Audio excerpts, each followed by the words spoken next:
everybody has a different temperament and personality, and it's something that has to be developed, over a period of time.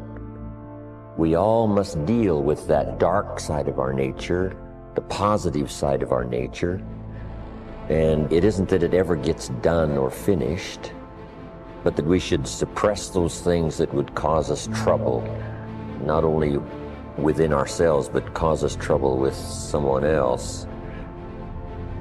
You're not aware of that conflict going on. Because conscious attention doesn't need ordinarily focus upon it. And so you don't get involved, and you're not anxious about what party is winning and what party is losing. They're keeping up a kind of balance. It's a spiritual battle. And it's taken people thousands and thousands of years to figure this out. You can find that and just look inside. Inadequacy, weakness, susceptibility to temptation, narcissism, pride, envy, revenge, resentment, frustration, lack of faith, all of that. So we spend a lot of our energy, a lot of our time, a lot of our work and our thoughts on how much stuff can I get, how much can I accumulate. And the problem that comes up with this is that if you believe that you are what you have, if you really believe that, so we have almost like a dilemma. If I am what I have, then when I don't, I'm not. I start to get really terrified. I start to get really scared when I don't have as much stuff as I want to have, or when other people have more stuff. So we spend a lot of our energy comparing ourselves to what other people have. Jump on the positive side of whatever you want. See if you can't help out in this warfare, in this push-shove match. That's the key. That's why the old wise man said, we must learn to love and hate. So underline that. You must learn to love and hate. And the illustration he used was, you must learn to love good and hate evil. But the major key to your and my future, the major key to you and mine being able to put our lives together, to get up and move forward, the major key to creating the next greatest version of ourselves and looking out for our families and improving our lives and our community. The major key is you. It's me.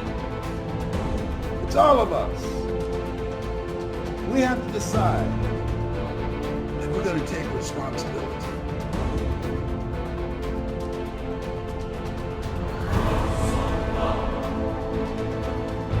So, what are the opportunities today? Probably one of the best forms of growth that we can work with now is cooperation and service to each other. The individual finds perhaps the greatest basic joy that there is in the human composition when he brings joy or releases joy through other persons. One of the simplest things we can do is to plan a program of helpfulness, a program of not thinking about ourselves, but earning the respect, admiration, confidence, and affection of other people. It is something to look back quietly upon a good deed that has brought security to another. And this type of backward looking is probably the most cheerful as possible. So service to others. If you do not know what to do, help someone in desperate trouble.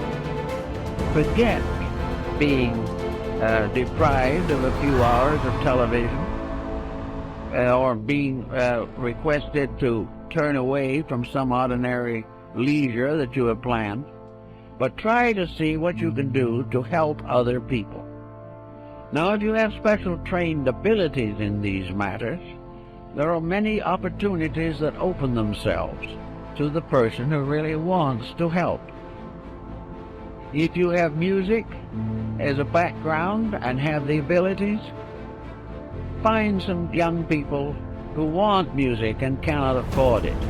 And instead of sitting around gossiping or answering phone calls, take these young people and try to educate them or help them in their musical lessons. If you are in business, take young people who need business training. They will not get proper training in school, but they can get it from someone who has been through it and knows what is right and knows what should occur and what should not occur. Everyone can do something, and out of the best they have done themselves, share with another. Then there are things you can do for yourselves. If you are not in a position or do not feel equipped to work with other people, then work with yourselves. Develop those faculties and powers which are not functioning properly today. Look over your own life and see what your mind is doing. Is your mind growing? Or is it just heaping up one prejudice on top of another? Watch your thoughts and see whether or not you're instinctively criticizing things you do not understand, or have developed powerful prejudices which interfere with justice and judgment. Look over your own nature and then go to work on the problem that you find needs attention. It is not good, however, to try to simply convert yourself. To sit down and say, I shouldn't hold that attitude, is usually not very meaningful. What you really should do if you dislike a certain condition is get into that condition yourself. Move in on it and find out why people think the way they do. Instead of criticizing from some set point within yourself, find out why other people are not more successful in their judgments.